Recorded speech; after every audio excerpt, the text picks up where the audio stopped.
Hey everyone, this is Jon at Cougar Creek Ranch. So this is part two on my presentation about wine or wine grapes processing to get a good wine. On fermentation process, the first part I want to cover is about the temperature. As you can see, I have a temperature controller. Let me see if I can get close. So it's 22.2. The set temperature is 22 degrees Celsius. So the controller is actually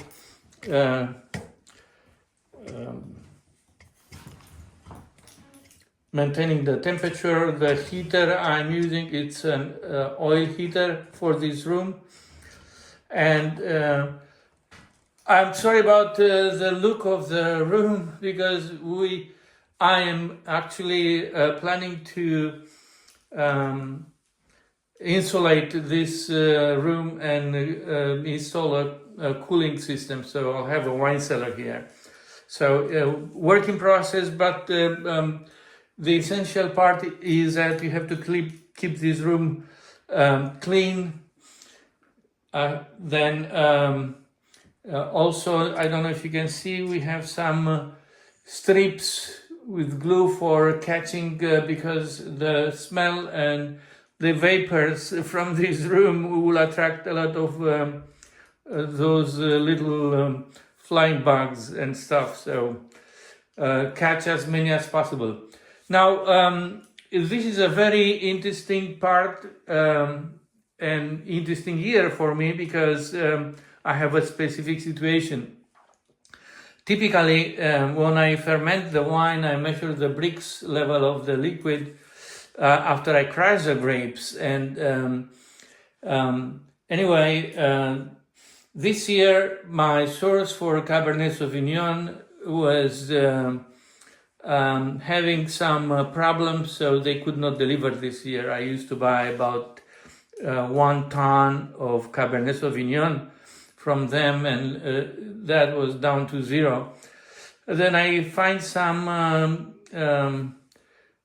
Concord grapes. I bought 300 pounds, and then I get 1,000 pounds of Pinot Noir.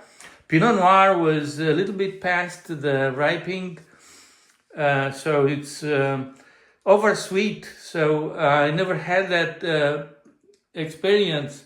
Anyway, let me show you. This is Concord grapes that they are already on, they passed day 9 right now. Well, you can see, actually, when I took the cap off, the smell is wonderful. Anyway, but you can see that it's a big crust on top, the floating, the skins and the stems. So twice a day during the fermentation process, I'm coming with an auger, and you will see how thick is this layer on top, and I'm pushing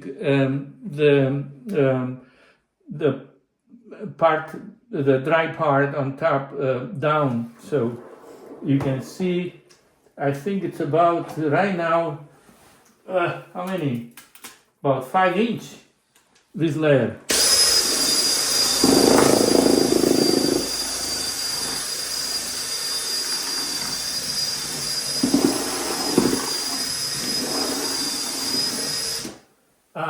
I'm not going to expose you to the time it takes to get all this mixed into the liquid.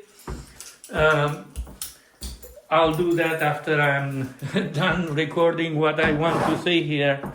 So certain things I want to explain. Now I have to do this right away. My yeast went overboard.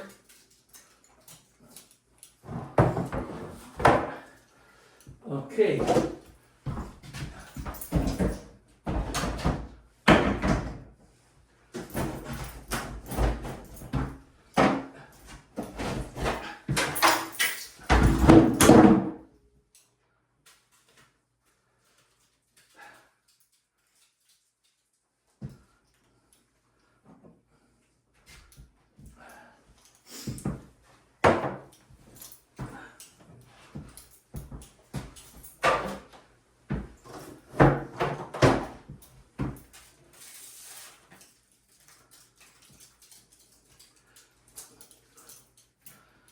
Okay.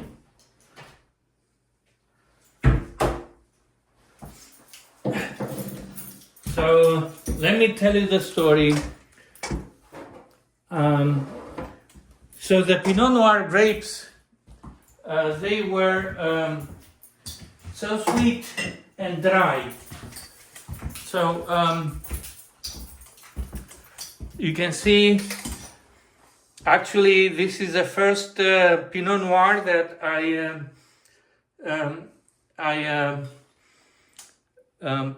crushed, and you can see that actually in between the three drums, I have three of them here,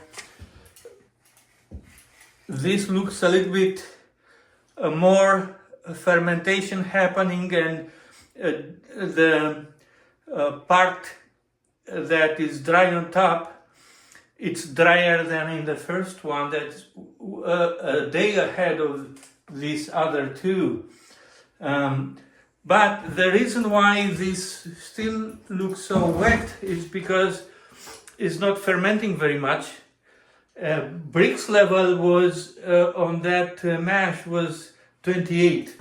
The other two is 25 here, and this last one here is 26. Yeah. Now I put 25 grams of yeast, and also I have I made a calculation.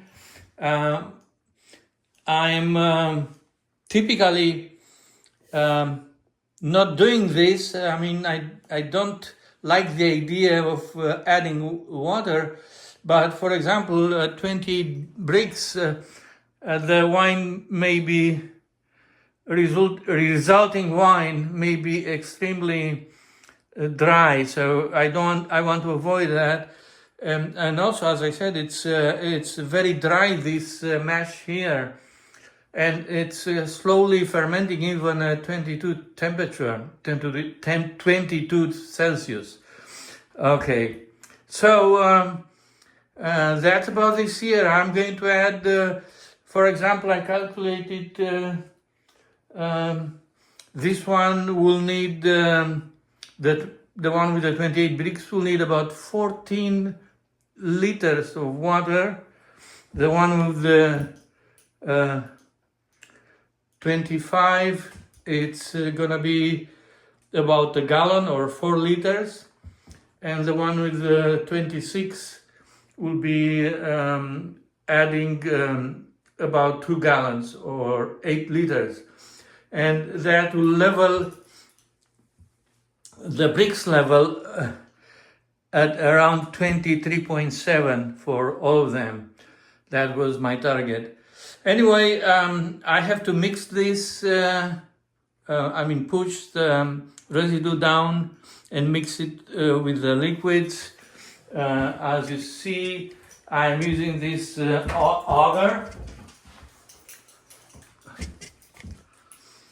Yeah, it's a 3-inch bit, and I'm running it in reverse. So I'll push down the residues. And that's about what I'm going to do today here. So one thing I want to mention is that fermentation is producing heat, so make sure that you check that will not have additional source of heat for the room.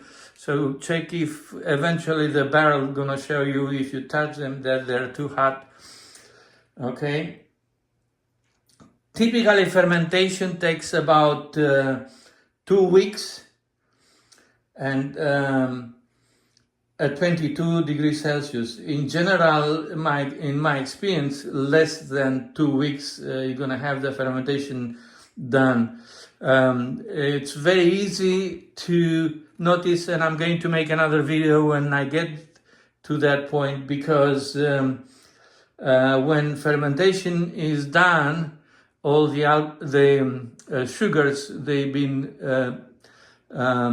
transformed to alcohols that will show very clear that the residue will not float on top anymore. So I'm not going into a discussion about the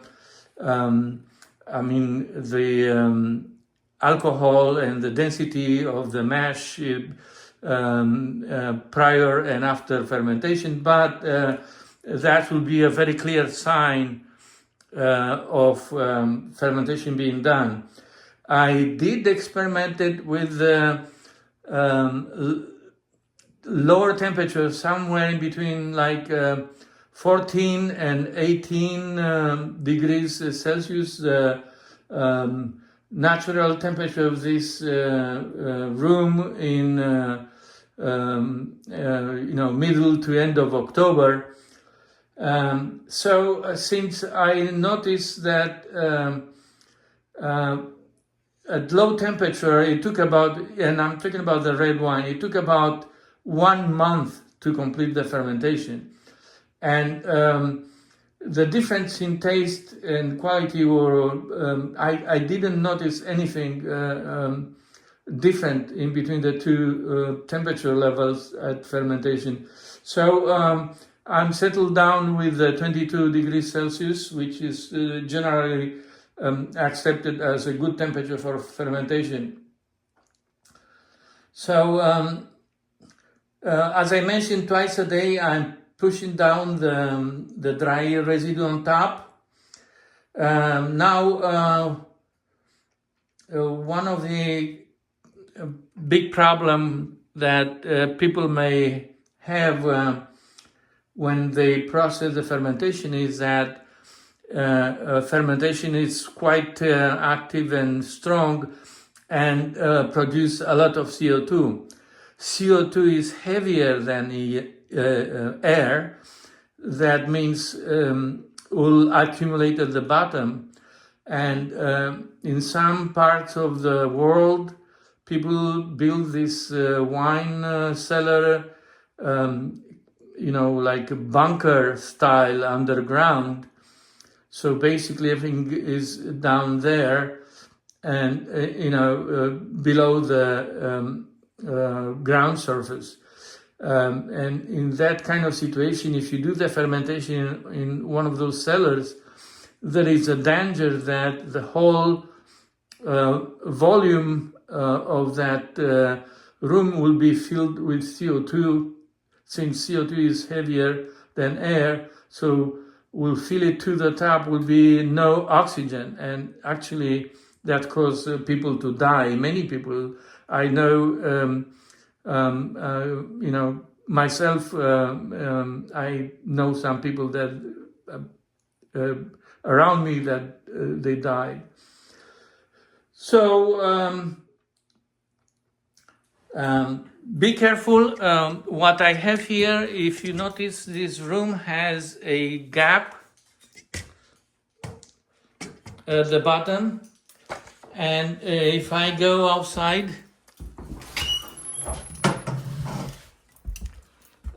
you can see that the floor level here is about 2 feet above the ground. So,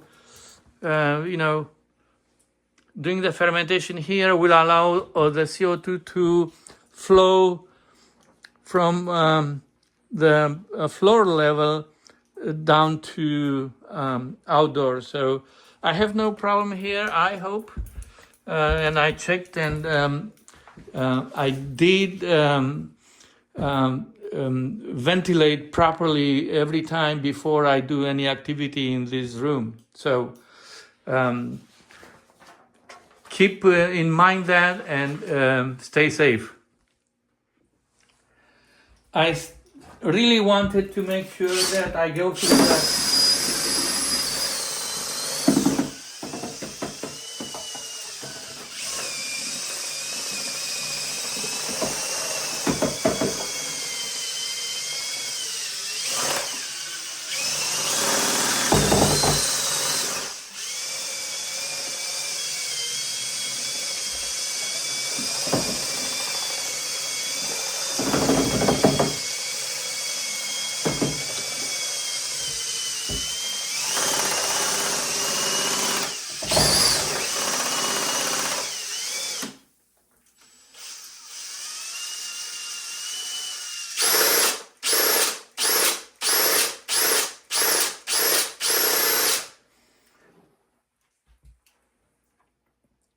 So this is how I do it. Actually, I think that I haven't seen anybody doing this with an auger and a drill. So it's basically my unique idea.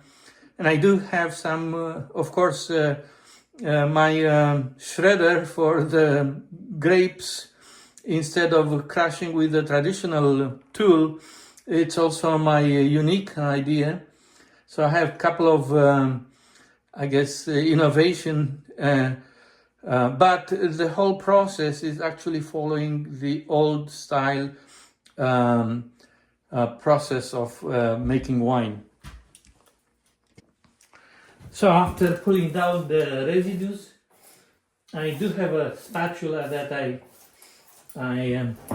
clean a little bit the walls of the plastic drum, so otherwise will accumulate quite a bit of it and dry outside on the walls of the barrel.